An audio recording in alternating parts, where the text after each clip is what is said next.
Hello साथियों, सभी साथियों का हमारे यूट्यूब चैनल पर स्वागत है। राजस्थान कर्मचारी चयन बोर्ड ने यहाँ पे पशु परिचर सीधी भर्ती 2023 का जो सिलेबस है वो यहाँ पे जारी कर दिया है।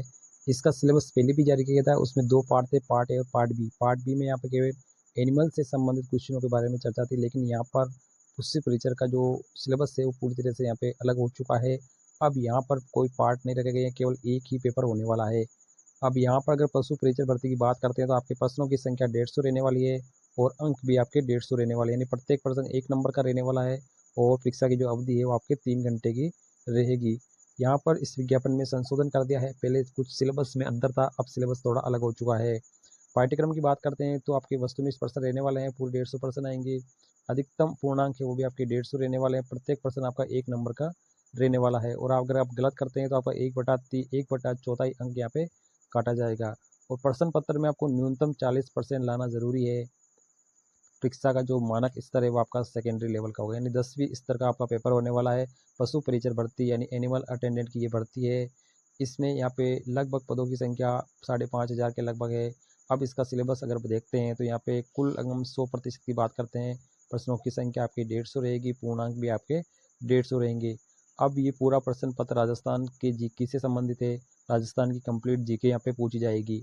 तो राजस्थान राज्य से संबंधित अगर हम बात करते हैं तो माध्यमिक स्तर के पाठ्यक्रम में सामान्य ज्ञान, जिसमें से आपका दैनिक विज्ञान हो गया, गणित हो गया, सामाजिक विज्ञान हो गया, भूगोल हो गया, इतिहास, संस्कृति, कला, पशुपालन और सामान्य ज्ञान और समसामयिक विषय से संबंधित सारे टॉपिकों को इसमें समाविष्ट किया गया है।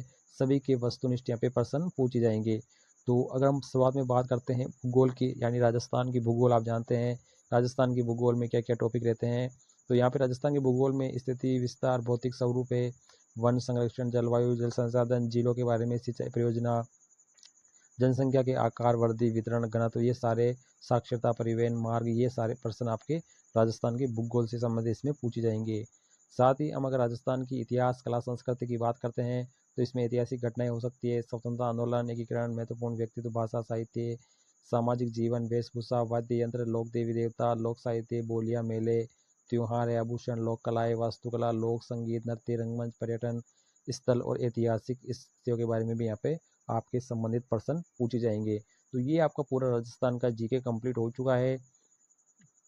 तीसरे टॉपिक की बात करते हैं तो इसमें आपका विज्ञान रहने वाला है, साइंस से, जिसमें भौतिक विज्ञान और रासायनिक विज्ञान हो गया, धातु, धातु, प्रमुख यौगिक हो गई, प्रकाश का परिवर्तन और नियम हो गए, अनुवांशिकी से संबंधित जो भी शब्दावली है पूरी हो गई, मानव शरीर हो गया जिसमें संरचनांक तंत्र हो गया, और मानव रोग कारक निदान, ये अपशिष्ट प्रबंधन, ये आपके विज्ञान के टॉपिक रहने वाले हैं। साथ में बात करते हैं समसामयिक, तो समसामयिक के जो आपके टॉपिक पूछे जाएंगे चौथे भाग में, तो यहाँ पे खेल है, राजनीति, अर्थव्यवस्था, सामाजिक, भौगोलिक, सांस्कृतिक, पारिस्थितिकी संबंधी, तकनीकी क्षेत्र से जुड़े हुए जो भी लेटेस्ट मुद्दे हैं वो आपके करंट से पूछे जा सकते हैं। साथ ही राज्य और राष्ट्रीय मुद्दे के बारे में भी यहाँ पे चर्चा की जा सकती है, प्रसिद्ध व्यक्तित्व की बात की जा सकती है, और राज्य राष्ट्रीय कार्यक्रम और नीतियों से संबंधित आपके प्रश्न बन सकते हैं। राज्य की नीतियाँ हो, राष्ट्रीय कार्यक्रम हो, या जो भी नीतियाँ है उससे संबंधित आपके करंट अफेयर्स के क्वेश्चन यहाँ पे बन सकते हैं। तो कुल मिला के आपके यहाँ पे करंट अफेयर्स भी इसमें आने वाला।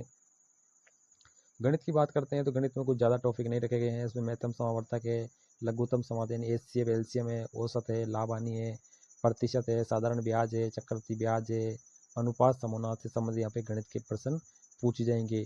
अब यहाँ पर पशुपालन के भी कुछ टॉपिक यहाँ पे दिए गए हैं, जिसमें जंतुओं में जनन है, पाचन है, श्वसन है, रोग है, विशेषता, आवास, संरक्षण, और अगर साथ ही बात करें पशु पदों के पोषण, मान, कृषि, कुक्कुट पालन इत्यादि के बारे में भी यहाँ पे प्रश्न पूछे जाएंगे। और आधुनिक विश्व में चरवाई की स्थिति क्या है वो भी पूछी जाएगी। साथ ही वन्य प्राणी है, उसका जीवन है, वन्य जीव संसाधन है, उनसे संबंधित आपके पशुपालन के प्रश्न पूछे जाएंगे। और साथ में बात करते हैं एनिमल हस्बेंड्री यानी पशुपालन हो गया। अब इसमें ये आपका कंप्लीट सिलेबस है, 5 टॉपिक इसमें, 6 टॉपिक इसमें रखे गए हैं। इन 6 टॉपिक से आपके पशु परिचर का पूरा सिलेबस यहाँ पे आने वाला है। तो इसमें यहाँ पे कोई पार्ट नहीं रखे गए हैं कि कौन से पार्ट से कितने क्वेश्चन आएंगे और कौन सा पार्ट कितने नंबर का होगा, अभी इसमें कोई कंफर्म नहीं है। कुल मिला के आपके 150% इस पूरे सिलेबस में से आ सकते हैं। प्रत्येक प्रश्न 1 नंबर का होगा, तो आपका कुल 150 अंकों का ये आपका प्रश्न पत्र रहने वाला है। पहले यहाँ पे जो सिलेबस है वो अलग तरह से जारी किया गया था, लेकिन सारे अभ्यर्थियों की मांग को देखते हुए यहाँ पे प्रश्न पत्र में जो बदलाव किया गया, यानी सिलेबस में कुछ बदलाव किया गया है। और अब आने वाले समय में इसकी जो एग्ज़ाम डेट है वो भी यहाँ पे जारी कर दी जाएगी। एग्ज़ाम डेट इसकी आपको पता है ये दिसंबर में घोषित है। दिसंबर में कुछ चरणों में आगे आवेदन की स्थिति को देखते हुए यहाँ पे इसके कई सारे चरण भी हो सकते हैं। लगभग ये 5,500 पदों पे ये भर्ती परीक्षा होने जा रही है। अब यहाँ पे देखते हैं इसमें कितने पदों पे ये यहाँ पे आपका एग्ज़ाम लिया जाता है। तो पदों में बढ़ोतरी हो सकती है। वर्तमान में 5,500 के लगभग यहाँ पे पद है, उसी पे यहाँ पे आवेदन चल रहे हैं और आवेदन हो चुके कभी से। अब आपका सिलेबस जारी कर दिया है, क्योंकि सभी अभ्यर्थी यही मांग कर रहे हैं कि सिलेबस के बिना किस तरह से तैयारी की जाती है। तो पशु परिचर भर्ती 2023 का यहाँ पे सिलेबस है वो फाइनली यहाँ पे जारी हो चुका है। तो आपके लिए बहुत ही आसान तरीका है, आप अच्छी तरह से तैयारी करिए और अच्छा मौका आपके लिए पशु परिचर बनने का। कर्मचारी चयन बोर्ड इसका आयोजन करेगा। परीक्षा पूरी तरह से ऑफलाइन और वस्तुनिष्ठ प्रकार से होने वाली है। इसमें आपको 40% लाना ज़रूरी है। 40% के बिना आप इसमें पास नहीं हो पाएंगे और अगर आप गलत करते तो 1/4 अंक भी आपका काटा जाएगा। तो इसमें नेगेटिव मार्किंग रहने वाली है। पूरा पेपर ऑफलाइन प्रक्रिया से रहने वाला है।